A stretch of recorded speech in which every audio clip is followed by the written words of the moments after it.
Well, hi there, everyone. How's it going? It's time for an NHL algorithm update from Tuesday, November 9th. We're here very early in the morning on November 10th to discuss the games, and this is going to be a lot of fun. The NHL algorithm today, a couple things happened over the last few days as I was really reviewing the history of how the algorithm is doing and watching big picks every day go down and wondering what on earth is going on, and then kind of just digesting an understanding of how hockey works as a game and the real true potential or odds of one team beating another on any given night in the National Hockey League. And it made me realize that in a lot of times it often has to do with bounces that are things that are out of control of us humans. And teams that are underdogs can win a lot more frequently than you would think. And so even though we still do a projection based on historical statistics and the players playing in the game, we also understand that the money line, when it comes to betting, is extremely important and almost is the most determining factor in whether or not you want to pick a team to win a given game. And a generous money line, or a very green number here in this money line category, means that is a pick you probably want to take in almost every situation in hockey. And today, the algorithm itself looks like it has gone 6-4, even though a couple of these games are still finishing up. It's Anaheim, Vancouver, and Seattle, Vegas. I'm going to double check scores right now on my phone. Oh, it's now 2-1 Anaheim. Uh-oh, this game ain't over yet. I shouldn't celebrate too fast. Things ain't over yet. 6:40 left in that game, so that's not over yet. So we'll speak under conditions of potential future changes in game scores. But it is still currently 6-4. And what I told everybody to do in the video this morning was I was talking about playing certain underdog picks, and I gave you guys 6 picks.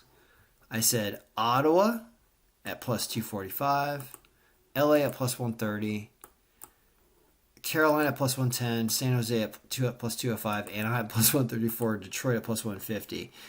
And those games went 5-1. And that's hilarious. I don't think anybody expected Detroit to beat Edmonton. Nobody expected San Jose to beat Calgary. They beat them 4-1. Look at just the utter destruction of the algorithm. Like, here's the worst 14th best pick. San Jose shouldn't be doing this. They turn around and do it. Detroit, no way. Supposed to lose 6-2. They end up winning 4-2 because why? Because who the hell knows? Stuart Skinner, some guy. They brought in Skinner.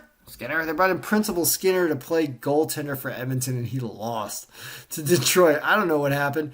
Bunch of underdogs when New Jersey crushes Florida. Like, hilarious. At least the number one pick of the day, apparently, LA, after all this happened. Also won. There were a couple consistent algorithm projection winners that were also underdogs. LA was one of them. Carolina was another one. Anaheim, who's up 2-1. Let's see, double check that score, make sure it's not 2-2. I'm scared. 5 minutes left now.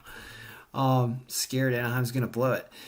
So anyway, if you did that and Anaheim holds on, you end up winning ridiculous amounts depending on what you did. You didn't have to do, I was messing around with different numbers. If you just did $1 on every round robin, just a normal dollar thing with these 6 teams, you end up turning this into $471 off of $57. That's great. It's 7-1. I didn't do this, of course, because I'm in a state where I can't bet, and that's my life. It's hilarious all the time. Now, what's also interesting is there were other underdogs that won that we didn't even have on that list. For example, New Jersey. New Jersey wins. So if you just started doing underdog round robins in hockey and not caring, right? Look at what your other potential is. New Jersey's a winner as well. Then you've got, what else we got? We've also got Winnipeg loses, but it wasn't really an underdog line. It was just even money. Chicago wins at plus 110. So you got that one. All right. If you had done a $1 round robin on that, it's apparently a $246 bet. You just won $4,600 on a $246 bet if you took those 8 round robins today. That is the craziest shit I have ever seen. Don't you think? What is that? Is that 18-1 or something? Something like that. At least.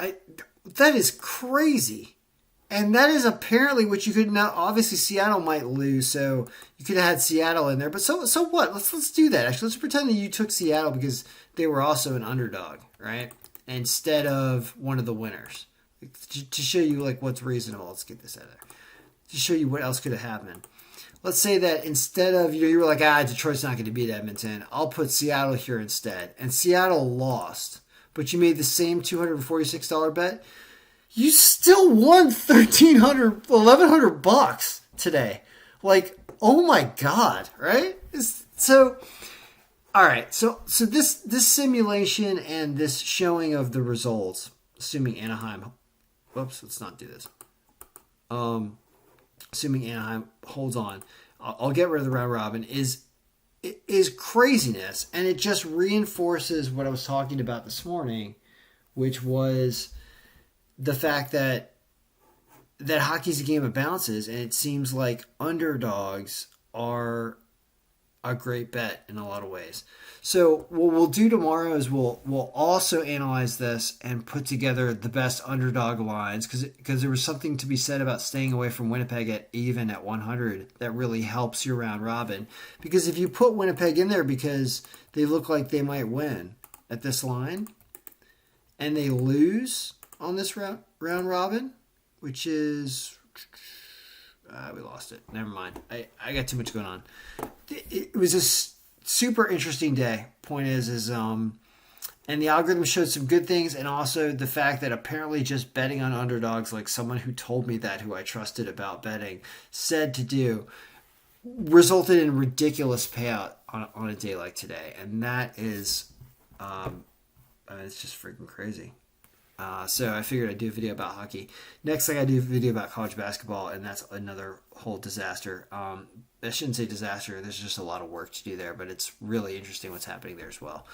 All right, so good luck, everyone. They'll be back with another hockey video tomorrow to show you basically what the lines are so that you can figure out which underdogs you want to throw in a round robin, because I'm definitely going to simulate that again tomorrow, because why not? You can... Even if you don't hit 5 out of 6, which you probably won't, hitting some portion out of 6 with a certain round robin is still going to have another payout, and it'll be very interesting to see what those payouts are over time, as it apparently shows that hockey is a game of bounces and underdogs can win all the time, and including 80% of the underdogs winning in a day, which is apparently what's happening today. All right, good luck, everyone. May all your picks be winning.